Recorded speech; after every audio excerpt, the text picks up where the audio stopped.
Hello guys, welcome back. In today's video we are learning about another design pattern called render props. This pattern lets a component give you the logic and you decide the UI. Think of it like this.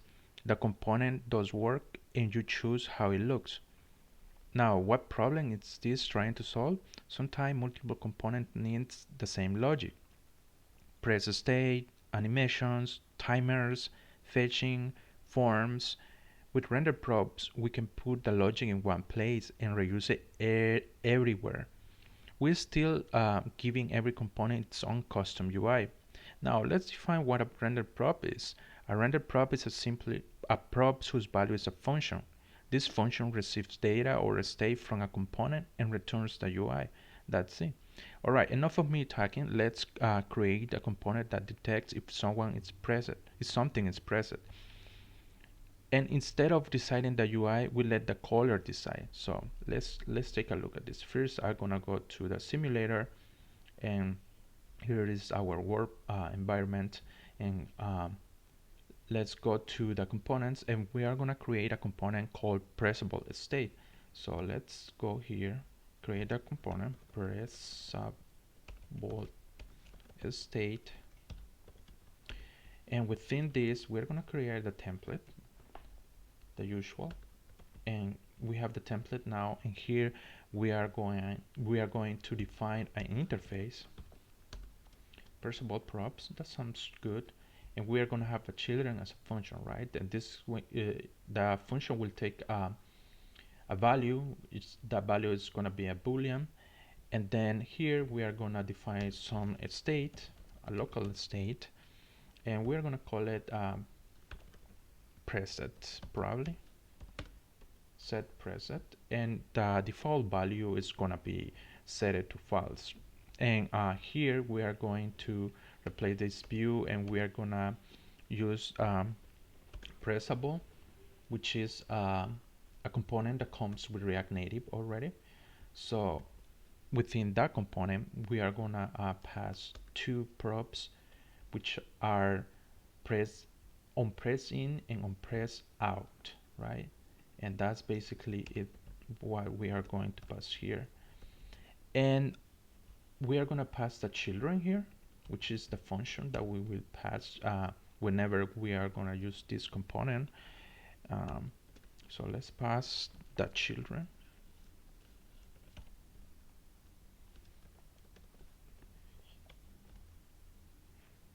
Okay. Oh, I forgot that we need to pass that here. Yeah, just like that. And we are going to pass these children here. And we are going to pass the press, right? That state. So that's that. And we don't need any style for this, I believe. Let's see how that will look when we start using this component. But yeah, here you can see that children is a function, and it receives is pressed or pressed, either way. And then you return whatever that UI you want based on that. And let's use this pressable state. Let's just copy this, and let's use it in the here. By the way, you can find this code in my repo. The link will be in the description of this video. So let's go to the render props folder. You will find, as usual, a layout, and then you will find an index. So let's go to the index, and here we're gonna write we're gonna write that code, or we are gonna use the pressable state here.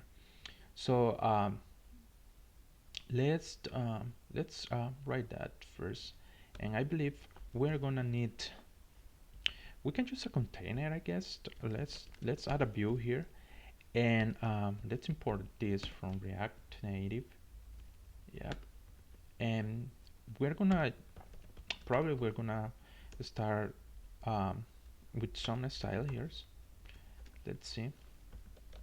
And we're gonna that container. We need a container here, and we are gonna write that style, and it will be something simple, right? We are gonna like container, then we close, so we don't keep getting those errors. So it's gonna be flex one, and then we are gonna justify content center and line items. Yeah, that's about right. And then within that container, we are going to use our component that we just created, right? So it's gonna be, it's gonna be like this, and then we are gonna import that in a little bit. So let me import that so we don't get that error, but we will be using this. Perfect. Now it's giving us an error because we need to pass a child here, a children, right? So basically we need to pass, first we need to open this, and then we are gonna use, we're gonna pass expressible, express it, yep, and then we are going to use an arrow function, and we are going to return a view with a text, right? So the view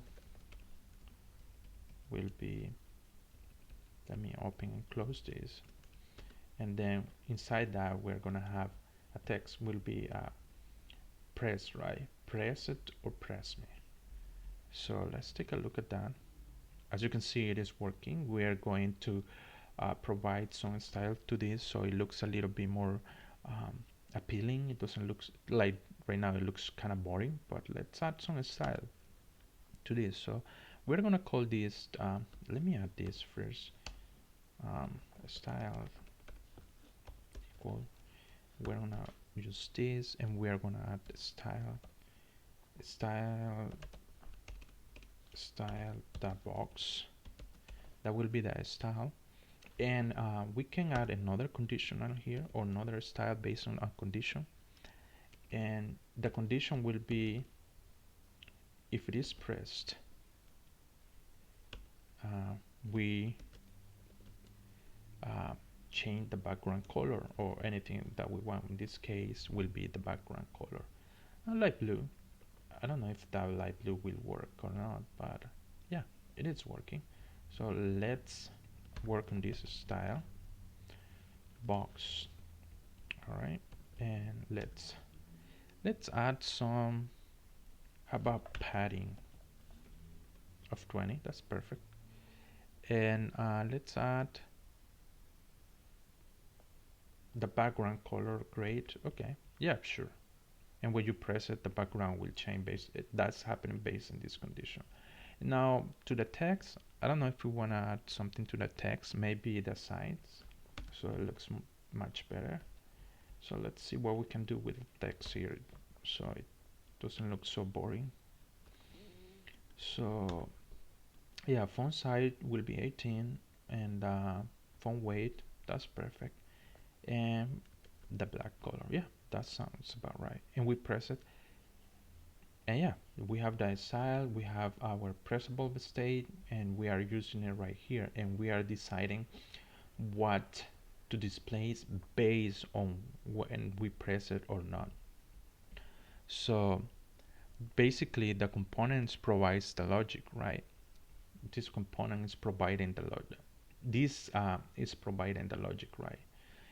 And we provide the UI as a function. This parent gives us a full control over how the UI should look depending on the logic, right? In this case, this logic right here, right? And this is our state that we are passing through here. If it is pressing, it will be true. If it press out, it will be false, right? And we are deciding here what we wanted to show based on that state. And then we have that style, and that's basically it. So why this is useful? This is useful because we can reuse the logic across different UIs. Keep it keeps the UI clean, avoid prop explosion, easier customization, and this is the in all approach. But I wanted to show you just to compare it because in the next video we are talking about hooks, and before hook existed, render props were used anywhere. They're still useful today when you want fully flexible UI, but now the new approach is using hooks. But that's it, guys. That's render props pattern in React Native. Like and subscribe for more React Native content. See you on the next one. Thank you, guys.